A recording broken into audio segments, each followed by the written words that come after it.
Vous êtes-vous déjà retrouvé à un carrefour de votre vie, sachant que votre prochaine décision façonnerait votre avenir et celui de ceux qui vous entourent? Plongeons dans l'un des moments les plus puissants de l'histoire d'Israël, le discours d'adieu de Moïse.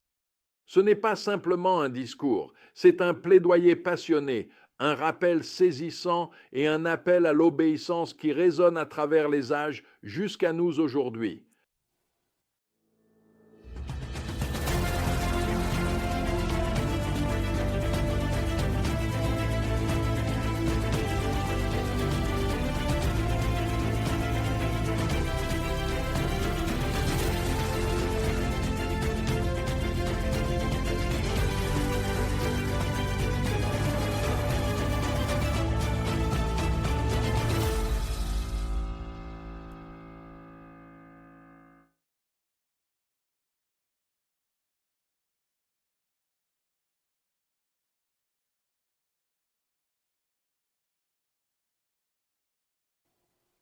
Voici notre vérité essentielle, se souvenir de la fidélité de Dieu dans le passé et le chercher de tout son cœur dans le présent est crucial pour l'obéissance d'aujourd'hui et les bénédictions de demain.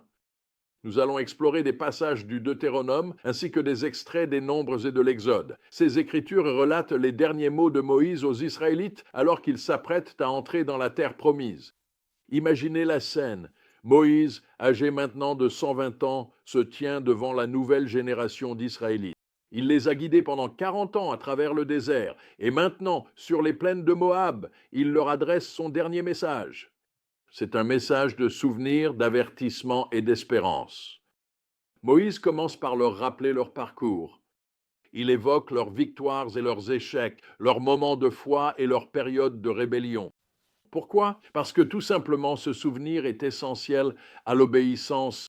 Comme il le dit aussi dans Deutéronome 8, souviens-toi comment le Seigneur ton Dieu t'a conduit tout au long du chemin dans le désert. Ces 40 années visaient à t'humilier et t'éprouver pour connaître ce qu'il y avait dans ton cœur et voir si tu garderais ou non ses commandements.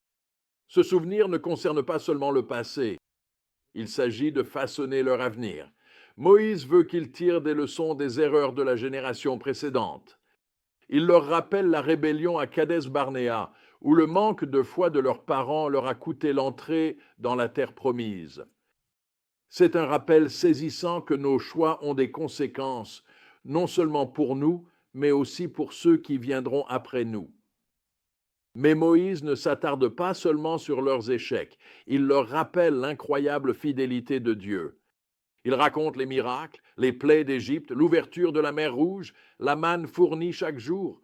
Il leur dit dans Deutéronome 29, versets 5 et 6, pendant les 40 années où je vous ai conduits dans le désert, vos vêtements ne se sont pas usés, ni les sandales à vos pieds. J'ai fait cela afin que vous sachiez vraiment, sans aucun doute, que je suis le Seigneur, votre Dieu. Ceci est bien plus qu'une simple leçon d'histoire. C'est un appel à la confiance et à la fidélité constante, toujours présente de Dieu. Si Dieu a été fidèle dans le passé, il sera, comme il l'a toujours été, fidèle à l'avenir. Voici le cœur du message de Moïse que l'on trouve dans Deutéronome 4, 29. Mais si de là tu cherches le Seigneur ton Dieu, alors tu le trouveras, si tu le cherches de tout ton cœur et de toute ton âme. C'est la clé de tout. Chercher Dieu de tout son cœur, sincèrement. Moïse avait vécu cela personnellement. Il avait rencontré Dieu face à face.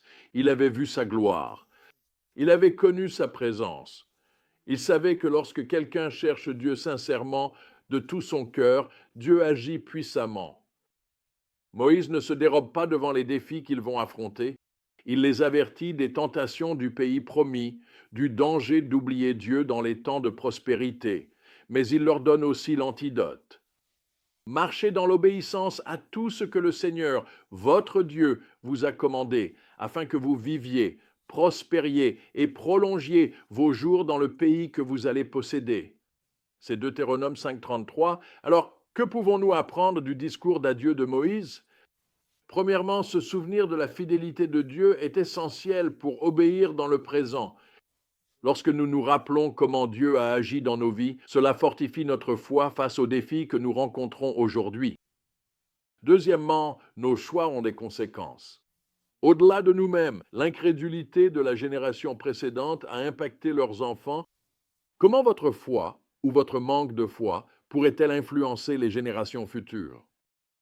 Troisièmement, rechercher Dieu de tout son cœur est la clé pour expérimenter sa présence et sa puissance. Quatrièmement, l'obéissance au commandement de Dieu conduit à la bénédiction.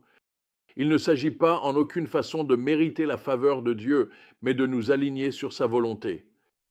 Lorsque nos cœurs sont alignés avec le sien et que nous le cherchons de tout notre cœur, il n'y a aucune limite à ce qu'il peut accomplir. Il y a de nombreuses années, mes amis en Roumanie m'ont enseigné cette leçon. Un soir, un pasteur roumain, Liviu Ola, a appelé les membres de son église à se repentir et à chercher la face de Dieu.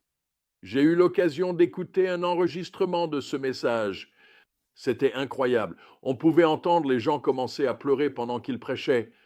Les pleurs devenaient de plus en plus forts, jusqu'à ce que sa voix soit noyée par les sanglots du peuple de Dieu, alors qu'ils se détournèrent du péché pour aller vers Dieu.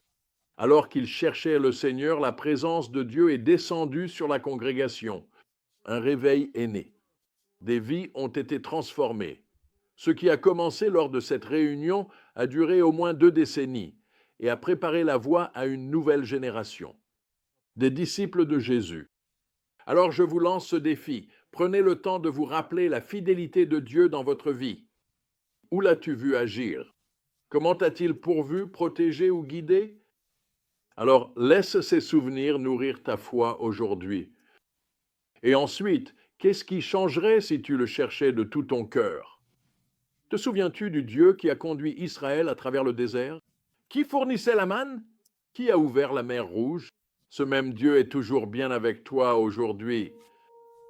Il t'invite à lui faire confiance, à le chercher de tout ton cœur et à marcher dans l'obéissance à ses voies. Alors que nous terminons, laisse les paroles de Moïse résonner dans ton cœur. Veille à faire avec soin ce que le Seigneur ton Dieu t'a commandé. Ne t'écarte ni à droite ni à gauche surtout. C'est Deutéronome 5,32. Ton chemin de foi et d'obéissance t'attend. Choisis de faire confiance à Dieu et le suivre de tout ton cœur.